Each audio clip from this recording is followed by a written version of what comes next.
Let me show you the fastest way to disconnect modules in Make, the powerful automation platform. If you find this helpful, be sure to like and subscribe, and let's get right into it. First, log into your Make account by opening your browser, heading over to the Make website, and signing in. Once you're in your workspace, you'll want to click on Scenarios from the left navigation menu. From the list that appears, locate the specific scenario you need to modify. Click on its name, and Make will open that scenario inside the Scenario Builder, where you'll see all your modules and the lines connecting them on the canvas. Take a moment to review the workflow. You'll see the connections between modules as thin lines with arrows showing the data direction. Identify which modules you need to disconnect and understand the impact.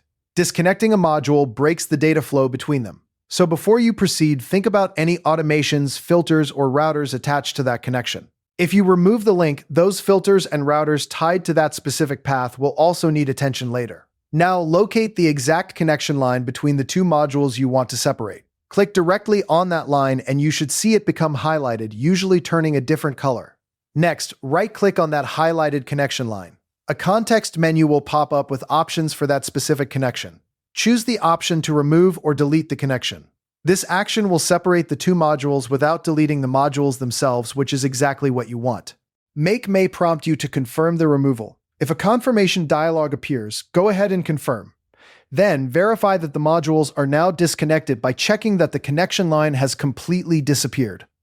The modules should now sit as separate, unconnected components on your canvas. It's a good idea to also review nearby modules to make sure you didn't accidentally snap any unintended connections. Confirm that the rest of your workflow structure remains correct. If you plan to redesign the workflow, you can now optionally reconnect modules differently by drawing new connections between them. But first, review any filters or routers that were associated with the removed connection. Update or remove those as necessary, because they may now be orphaned. Also inspect your data mapping to verify that no remaining modules are still referencing data that used to come from the disconnected path. Once everything looks clean, save your scenario by clicking the Save button in the Scenario Builder toolbar. Then run a quick test by clicking Run once. Watch how the scenario behaves after the disconnection, and then review the execution results. Confirm that the workflow runs exactly as expected, and check for any errors caused by the removed connection. If you spot issues, make additional adjustments, reorganize modules, or create new connections as needed. Finally, perform a thorough review to ensure your workflow reflects your intended design. And with that, you've successfully disconnected modules in Make. Thanks for watching, and happy automating!